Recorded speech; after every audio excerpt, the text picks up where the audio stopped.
you solemnly swear to tell the truth, the whole truth, and nothing but the truth, so help you God. Please be seated.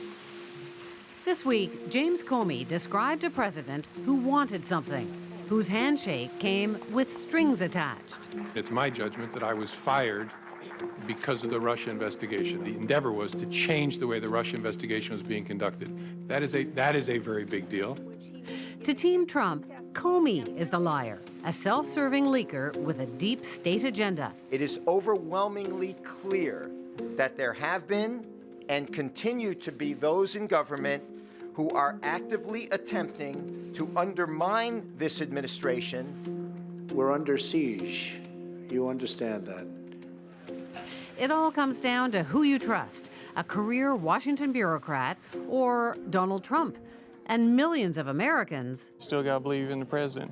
Don't trust the bureaucrat. Do you trust Donald Trump? 110%. What about James Comey? No, absolutely not. The issue of trust goes beyond Comey and it goes beyond Trump as an individual. Those of us who've studied public attitudes towards government will tell you immediately that there's been about a 50-year decline in trust in government and confidence in institutions, and it's really now reached its nadir.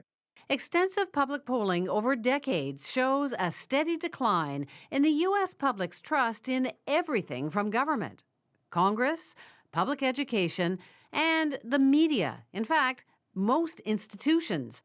In Canada, trust in both government and the media dropped by 10 percentage points in just the last year alone, to the point where less than half the population has faith in either institution. This is maybe more marked in the United States than elsewhere, but it's pervasive in Western Europe. Multiple places with multiple different kinds of outcomes. So, Macron in France is an effect in part of that breakdown in confidence.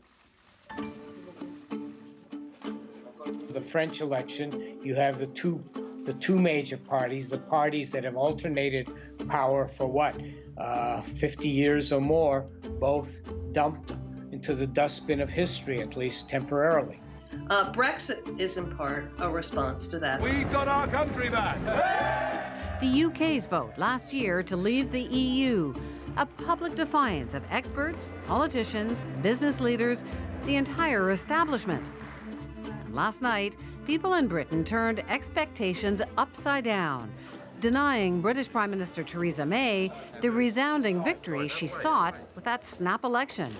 Mr. Corbyn, sir, can we have a wave? And boosting hard-left Labour Party leader Jeremy Corbyn. It was like a waking up to someone that's speaking not like a politician. I was disillusioned with the Labour Party especially, and with, the majority of the politicians.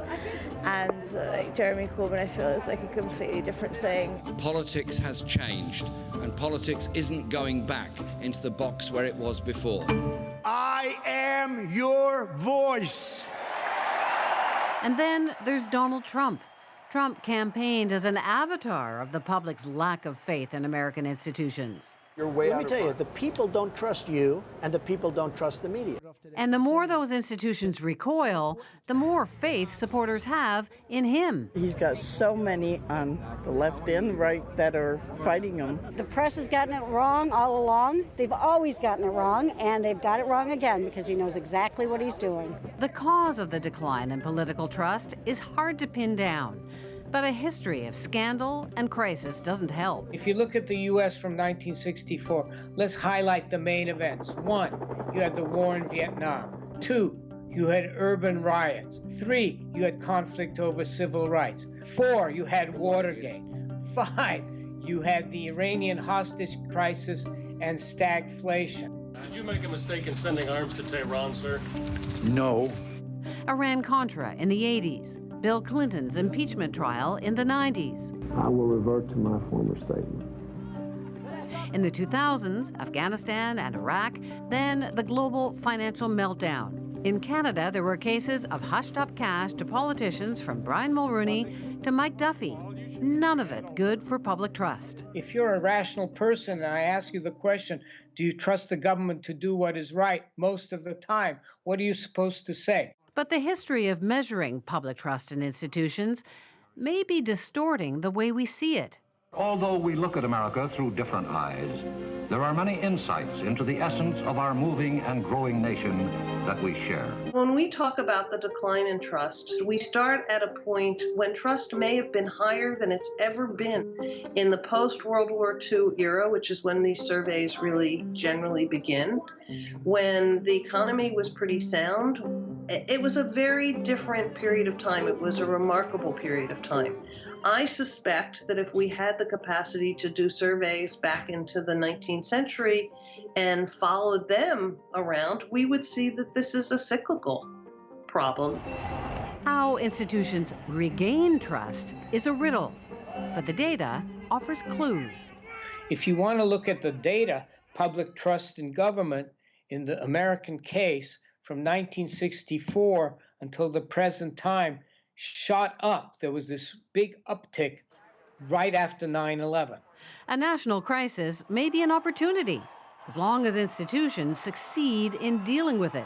That post-9/11 bump faded quickly. The other clue is to start small. There's certain kinds of actors who tend to maintain fairly high public trust,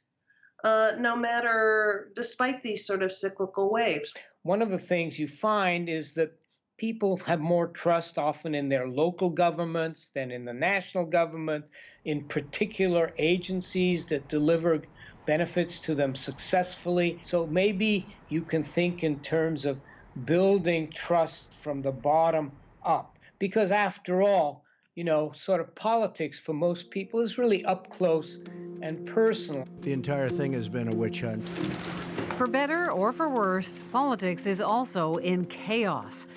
And whatever happens to the anti-politicians of the day, the sense of betrayal they've harnessed is raw. And so far, it's only gotten worse.